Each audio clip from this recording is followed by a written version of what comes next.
Los temas en discusión a la carta son: ¿cuáles fueron los mejores jugadores de la década? ¿Cuántos son de la Alianza campeón invicto? ¿O del Metapan tricampeón? ¿O del nuevo grande, el Santa Tecla? Debate abierto.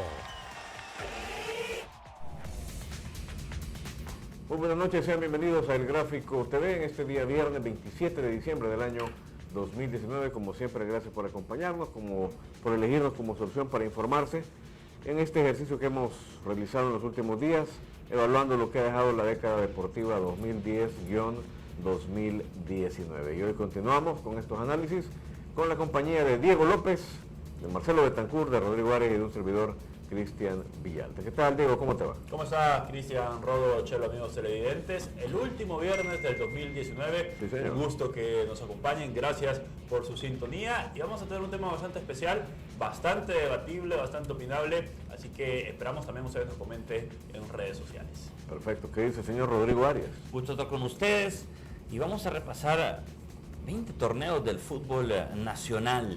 Vamos a repasar qué nos dejó los jugadores que marcaron una década de cambio y una década en que dos equipos dominaron sobre el resto. Tres quizá. ¿Dos o tres? Dos o tres. Muy bien. Marcelo Betancourt, ¿cómo estás? Hola, ¿qué tal? Un saludo para todos. Aquí seguimos al pie del cañón. Bárbaro. Estamos con todo, tratando de cerrar 2019 de la mejor forma posible. Ha costado, no se ha querido dejar el año, ¿verdad? No se quiere dejar cerrar. Muy bien, bueno. ¿Qué tenemos para esta noche? Queremos conversar sobre cuáles han sido los jugadores salvadoreños de la década, cuál ha sido el mejor portero, o los mejores porteros. No vamos a ser tan pretenciosos, creo que no podremos llegar a una unanimidad, pero bueno, vamos a discutir el mejor portero, los defensas, los volantes, el delantero o delanteros de la década, y además hasta podríamos arriesgarnos con decir cuál fue el equipo de la década. No sé cómo nos irá, hay que persignarnos porque esto va a estar cruento, la verdad. Pero hablamos del fútbol salvadoreño. Fútbol Claro. salvadoreño. Lo otro sería fácil, de hecho ya ocurrió y no nos costó mucho ponernos de acuerdo, pero en este tema sí creo que ha sido una década muy complicada de analizar, de evaluar. Hubo temas extradeportivos que complicaron mucho las cosas además, ¿no? Y dentro de toda esa anormalidad en nuestro fútbol, porque esta década fue cualquier cosa menos normal para nuestro fútbol, sí tuvimos equipos sin los cuales es imposible entender la década, pero cada uno representando modelos de trabajo y filosofía muy distintas. Isidro Metapan, Santa Tecla, Alianza. Esa fue la década, Esa fue la década. básicamente. En equipo sí, esa fue. Ahora, futbolísticamente, el agua y el aceite. Entre los Metapan, tres Alianza, equipos. Santa Tecla. A ver, Claro. Metapan con un sistema muy claro y con un proceso muy claro, dirigido primero por Edwin Portillo, luego también se sumó Jorge Rodríguez, con quizá un fútbol no tan vistoso, al contrario del que sí mostró Santa Tecla en su momento, pero entre ellos dos, en un fútbol no tan vistoso y uno sí vistoso, llegó para mí el equipo que va a ser recordado en esta década, que es el Alianza campeón invicto, el de los 42 partidos de Jorge Rodríguez. Más allá si el estilo gustó o no, los números que dejó Jorge Rodríguez, creo que ahora mismo no se tiene todavía la dimensión de lo que logró, pero más adelante se va a dimensionar de gran manera porque salió campeón invicto en el fútbol salvadoreño. Diferencias profundas, Rodrigo.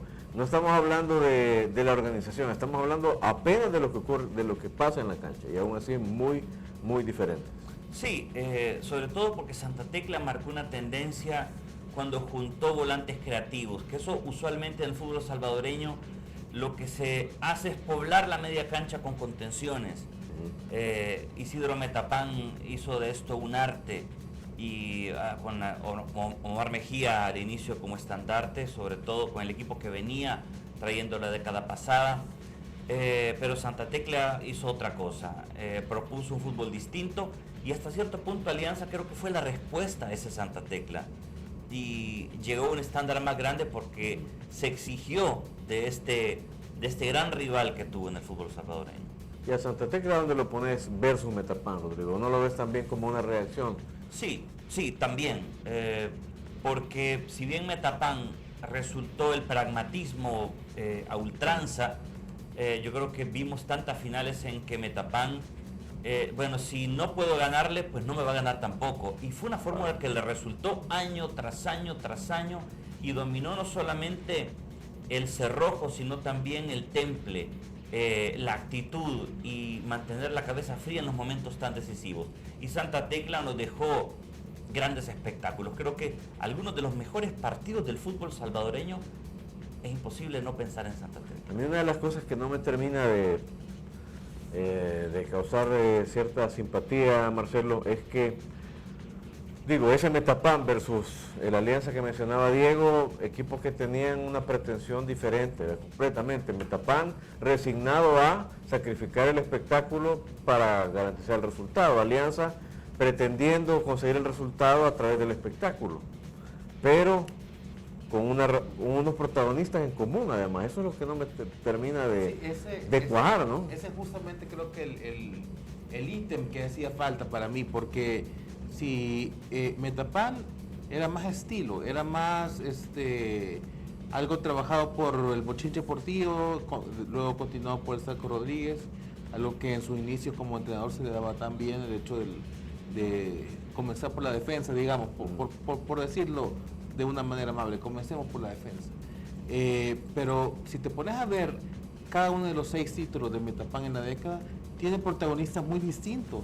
Metapan fue cambiando de plantel, o sea, puedes hablar probablemente de Héctor Omar Mejía como el único que jugó todas las finales de Metapan en esta década. Milton Molina también. Pero fue cambiando de portero, cambiaba delanteros, los volantes creativos eran distintos, entonces era una renovación constante de un equipo y lo único que reconocible era el estilo. Y a diferencia de Santa Tecla y Alianza, que sí estamos hablando de un proceso de un plantel que se va conociendo poco a poco y que va avanzando futbolísticamente a través de los partidos que va disputando juntos. Para mí esa es sobre todo la gran diferencia. Y si tenés que, eso con el Metapan, el más ganador, pero no el más memorable para mí. Y luego si te pones a dividir entre Santa Tecla y Alianza, es probable que Santa Tecla haya jugado en algunos momentos mucho mejor que lo que ha llegado a jugar Alianza.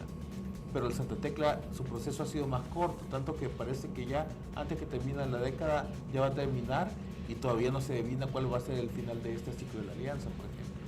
Yo tengo que decir de Santa Tecla que también por lo menos a mí me llamó la atención que fue un equipo que es joven en el fútbol salvadoreño y aparte que es joven, vino con una apuesta de querer apostarle bastante a los chicos, a las categorías juveniles. De repente promovió nombres como el de Jacobo Moreno Catán, que ahora está en Club Deportivo Paz, el de Giovanni Ávila, que fue importante, Henry Argueta en su momento, y estuvo sacando chicos, el Fernando Quintanilla, pero aparte de esos jóvenes le apostó a lo que al menos yo no había visto en el fútbol salvadoreño, de traer un referente, traer un jugador insignia, un jugador franquicia, como se le llama en otros países, al fútbol nacional. Lo hizo con el Loco Abreu, lo hizo después con Sergio Bueno, lo hizo con Sousa, es decir, intentó hacer eso, al final parece que ya no le dio el presupuesto, pero también tuvo ese cambio.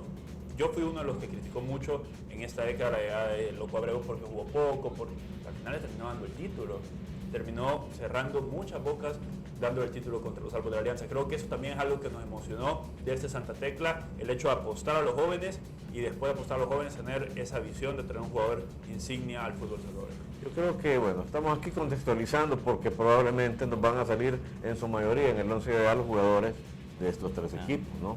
O jugadores que incluso estuvieron en 2 de estos 3 equipos. Pero yo creo que hay un mensaje muy interesante en el hecho de que Jorge Rodríguez, que le dio títulos importantes a Metapan,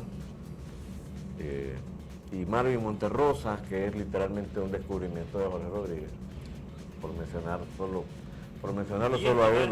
Y en finales jugadas en esta década, Marvin. O sea, no es casualidad que esos hombres que estaban asociados al pragmatismo del Isidro Metapan, luego terminan siendo fundamentales para explicar el inicio de este ciclo, o la consolidación del ciclo de la Alianza. Es decir, yo creo que no hay un estilo con el cual el fútbol salvadoreño esté casado. Todo también depende de la inversión que quieras hacer y de dónde quieras poner el énfasis. Y el Zarco Rodríguez, así como dirigió a uno de los campeones más criticados que ha habido en el país, porque a nadie le gustaba cómo jugaba ese Metapán. Todos le volábamos palos, pero ahí estaba siempre ganando. Luego dirige a uno de los alianzas más emocionantes de la década también. Y algo que yo recuerdo platicar con Jorge Rodríguez en su momento fue cuando pasó aquel 4-0, tuvo que llevar jugadores ganadores a Alianza. Eso fue, él quería llenar de jugadores ganadores a Alianza, y por eso se llevó a Narciso y a Marvin, que ya sabían que era ganar finales, lleva a Mancía también, que ya sabía que era salir campeón, y eso hace que Alianza levante. Antes de dejar ese fue un momento clave Sí, de la década, y yo no sé, incluso aquí nos hemos familiarizado bastante con esa realidad de que los jugadores pasen de un equipo a otro, pero si esto hubiese pasado en Argentina, España, Italia, eso habría sido una crisis, un pleito y un trauma, que es que literalmente un equipo que ha estado quedándose en la orilla decide vitaminarse con lo mejor que hay de todos sus rivales. Eso es completamente anormal, va contra la lógica de cualquier torneo doméstico en el mundo, y yo sí creo que ese fue el momento clave de la década a nivel futbolístico, en lo que se refiere a los campeonatos nacionales. Yo también en momentos de la década, hablando de los equipos de primera división, yo no puedo olvidar, porque también me llenó los ojos en su momento y me gustó y creo que nutrió a los demás equipos, el Juventud Independiente de Juan Ramón Sánchez. También. Esa camada de Juventud Independiente de Juan Ramón Sánchez fue importante, con Oceren, con Portillo, con Giuvini, Domínguez, Rodrigo Rivera, estuvo David Rugamas también, jugadores que ahora los ve uno compitiendo en el fútbol profesional.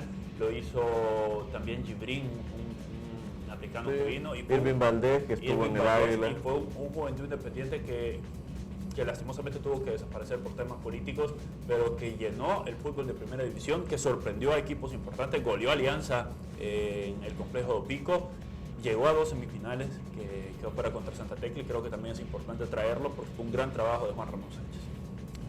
Además, con estos equipos yo sí veo un contraste en cuanto a la imagen que dejaron. Creo que Alianza y Santa Tecla son un ascenso en el fútbol salvadoreño. Isidro Metapán, que tuvo enormes méritos y quedó en la historia del fútbol salvadoreño, pero tiene un lunar que es su imagen internacional. Su participación en la Liga de Campeones de CONCACAF, si bien tuvo algún partido muy bueno como aquel triunfo sobre Pumas, dejó una imagen terrible, incluso patética, sobre todo con aquella goleada de 8-0 en Ciudad Universitaria. Y eso dejó muy mal al fútbol salvadoreño. Y Alianza y Santa Tecla, sobre todo Alianza, que tuvieron el beneficio de la Liga CONCACAF, que eso obviamente le resta partidos contra equipos mexicanos o de MLS, sin duda. Pero las veces que le tocó, sobre todo a Alianza, competir con rivales superiores, creo que dejó una muy buena imagen. Y eso... menos contra Motagua este año. Sí, sin duda. Pero creo que dejó un estándar que se puede seguir y al que se puede aspirar en el futuro. Sí. Y Metapán dejó algo muy pesimista. Bueno, entonces literalmente estamos hablando de que ha sido la década en lo doméstico, en lo que a nuestro campeonato nacional respecta, de Metapán, de Santa Tecla, de Alianza, con el Juventud Independiente también como uno de los equipos que, si bien nunca estuvo peleando el título, pero proporcionó material y nutrió a los protagonistas. Bueno, dicho todo lo anterior, intentemos comenzar a definir un posible once ideal. ¿Cuál creen ustedes que ha sido el portero nacional más importante? O más importante o el mejor, como ustedes quieran, matícenlo cada uno, de la década. Comencemos por ahí. Podemos convenir a hacerlo solo con salvadoreños o lo hacemos incluyendo a los extranjeros que militan en nuestra liga, pero yo preferiría que lo restringiéramos a salvadoreños. A mí el primero que se me viene a la mente es Benji Villalobos. La década que tuvo Benji Villalobos, el nivel que mostró, con idas y vueltas, con castigo incluido, y firmó buenos torneos, terminó firmando buenos torneos. Ustedes deben de tener el dato de cuántos guante de oro recogió en esta década, pero es el primero que se me viene a la mente a pensar en porteros salvadoreños. Fueron 3 guantes de oro de Benji Oldaí Villalobos. Interesante. Bueno, Benji es uno de los jugadores que también resume la década, porque todo lo que le pasó se explica también los últimos 10 años. Y recuerdo que llegaba muy bien a la Copa Oro con, no sé si con Roca. Fue y que tuvo el error contra México en el primer partido y salió lesionado. Llegaba muy bien a esa Copa Oro y lastimosamente en el primer partido contra México se lesionó. Termina muy bien la década. Sí. Rodrigo. Yo creo que hay que mencionar a Henry Hernández, Sí. que tuvo paso en varios equipos, fue campeón con Isidro Metapán y fue un pilar en la selección nacional, hay que decirlo también. En cuanto a nivel me quedo con Benji, pero en un meritorio pedestal creo que también está Henry. Sí, el problema es que, mira, esta conversación cambiaría mucho si empezamos a meter a Almeida, a Víctor, García y tal, ¿verdad? Pero hablando solo de nacionales, no sé, Marcelo, si tienes otro nombre que crees que pueda competir. Y hablando solo de activos, ¿verdad? Además, o sea, que siguen siendo federados. Sí. No, yo creo que Benji comienza, decir, y todo futbolista salvadoreño que haya comenzado esta década jugando ya con la primera división y que continúe hasta esta altura, no puede no haber pasado en algún momento por todo el tema, el trauma, por decirlo así, el tema de los amaños, o haberse visto involucrado de alguna manera O afectado de alguna manera.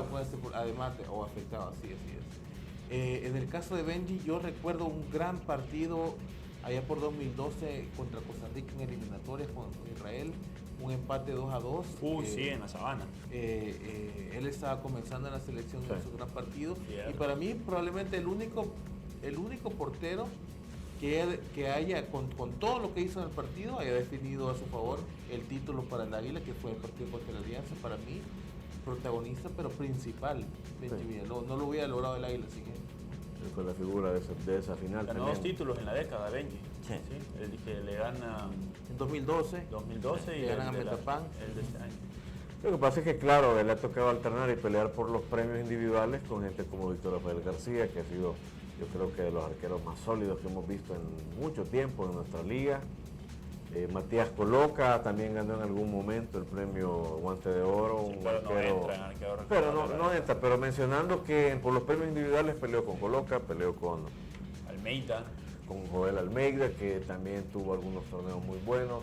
Fueron porteros campeones, ¿no? Pero creo que Benji es un hijo de su época, literalmente. Una imagen que a mí no se me olvida es al inicio de esta década, luego de comerse una goleada ante el Toronto FC en la Liga de Campeones de la CONCACAF. Ver a Benji abandonar el terreno de juego llorando, probablemente, bueno, según entendemos, frustrado porque probablemente algunos de sus compañeros estaban conspirando contra los intereses del equipo en el mismo partido, ¿no? Y bueno, un jugador que fue suspendido en su oportunidad, un jugador que termina la década sin estar en la selección nacional y de modo realmente incomprensible, porque ya sabemos que no es el tema moral el que lo tiene fuera de la selección, ya que Zelaya sí está aparece en las convocatorias. Pero bueno, todo eso solo puede ocurrir en el Salvador, en el entorno futbolístico salvadoreño de esta década. El mejor portero, casi que de modo coincidente, no está en la selección por unos motivos que no podemos precisar con el centro. Yo quisiera hacer una mención a otro arquero y me voy a referir a un partido en específico. Creo que la actuación más, no sé llamarla brillante, pero sí más sólida o con un temple, con un nervio mucho más decisivo que vi, fue la de Fidel Mondragón en la final de Alianza Metapán del 2010. Sí. No solamente él ayuda a Metapán a dominar a un estadio total, yo creo que nunca había un estadio tan a favor de un solo equipo, que Alianza casi que llenó completamente el Cucatlán, y Fidel tiene una gran actuación en 120 minutos y en los penaltis desmantela a la Alianza. Creo que es una mención para Fidel. Lo había borrado de mi memoria en ese momento, por eso no lo pude meter. Sí, es cierto. Como La muchos, verdad es que creo que sí. Fidel luego termina siendo preparador de arqueros y participa en al menos un título de la Alianza, ¿no? Es un motivador nato, Fidel Mondragón. Sí. Un motivador nato. Pero pertenece a otra generación. Sí, por exacto, supuesto. es de la década anterior. Sí, correcto. Muy bien. Bueno, pues entonces miren, no costó mucho, no dolió tanto el tema de el arquero de la década. Había poco donde escoger igual, dicen lastimosamente. Pues sí, Hablo de salvadoreños, claro. sí. Lastimosamente, no podemos decir que Imagínate que en la década donde la selección sub-23, sub-20 consigue clasificación al mundial, no puedo mencionar a Rolando Morales, porque se desapareció. Entonces debería de ser, uno dice, no, el arquero de la década fue porque fue al mundial y porque siguió y porque ahora es estandarte en la selección mayor. Bueno, y además de eso, Juan José Gómez También. no avanzó en la década porque precisamente harto de todos aquellos temas se retiró. Y Miguel Montes, que era un arquero que probablemente que pudo haber al menos dominado los primeros años de esta década, pues igual, vea, se borró de la escena futbolística, suspendido de por vida. Bueno, es que incluso mencionar esos nombres no deja de ser un tema un poco amargo, ¿no? Es cierto, Y Jimmy Cuellar. Cierto. 4. Bueno, ya con Cuellar ya son 4 arqueros afectados directamente, bueno, y con Benji ya son 5. Muy bien. Tenemos ahora que hablar de los defensas de la década, pero viendo lo poquito que nos queda de este bloque, no creo que podamos ni siquiera entrar en calor con ese asunto. Pero bueno, si quieren al menos comencemos a mencionar cuáles serían la pareja de centrales de la década. Mira, Ahí sí tenemos de dónde coger, ahorita que mencionamos los nombres de Miguel Montes y de Evo Portillo, realmente sí perdimos una generación completa. Sí, porque cuando me mencionabas defensores, lo primero que se me vienen a la mente, no se puede, no están. No están. Y la pareja de centrales, creo que tendría que estar Iván Mancía, que es un zaguero con mucha clase, y el otro para acompañar está entre Roberto Domínguez y Henry Romero, que creo que se han mantenido en la década peleando, jugando a buen nivel. Yo creo que tendría que Metapan candidatear también un par. Milton Molina, para mí, el central de la década. En la liga, ojo, En la liga. yo estoy hablando de la Liga Mayor de Fútbol Salvadoreño, para mí el central ha sido Milton Molina. No un jugador hecho en Metapan, que él empezó en Metapan como un juvenil que se unió de una forma natural al grupo, porque es de Metapan, es parte de ese grupo y jugó tantas finales y marcó penaltis decisivos y mantuvo la calma, y creo que él es terminó siendo la cara de una institución que dejó una marca indeleble. Para mí, uno tiene que ser Milton. ¿Y el otro? Iván Mancía, campeón con Alianza y con Santa Tecla. Qué buena defensa, Sí. qué buenos centrales. Marcelo Betancur. Sí, una lástima lo de Milton, porque Milton incluso estuvo muy cerca de jugar en FAS, Águila y Alianza. Incluso tuvo... Pero nunca dio el paso. Nunca terminó de dar el paso y al final termina bajando su nivel de manera considerable en Metapan. Pero fue muy importante y en algún momento se consideraba un prodigio por la juventud que tenía y por la seriedad con la que llegaba a jugar y por sus orígenes tan humildes que no le afectaban a la hora de mostrar su carácter en la cancha. Iván Mancía, de la mejor época del Tecla, la mejor época de Alianza, tuvo un momento en que yo creo que jugó 4 finales seguidas y las 4 las ganó. Sí. El único que le ocurrió eso, así que otro gran descubrimiento. Y no podemos poner otro de Metapan porque todos los demás siempre eran como extranjeros. En algún momento fue Ernesto Aquino, de los que más se mantuvo como pareja de Milton Molina, pero por ahí lo voy cerrando yo. Yo también, yo coincido. Molina y Mancía por un montón de argumentos a su favor. Insisto, es que con esos dos te alcanza para explicar la década. Ya, ahí tenés cuántos títulos de los que se dirimieron. Lástima que Molina terminó mal la década, es decir, terminó fuera de foco la década, porque comenzó a dominar la Alianza Santa Tecla, Alianza Santa Tecla, Alianza Santa Tecla. Sí, pero cuando lo llaman a selección, todos decíamos, claro, Milton Molina. Sí, no, por supuesto. Es decir, Molina y demás. Molina tiene el respeto ganado. Muy bien, bueno, así vamos. Todavía tenemos que seguir profundizando, auscultando en la década. No solo hablaremos de jugadores, por supuesto, también vamos a hablar de entrenadores y de otras cosas. No le cambie, que ya regresamos.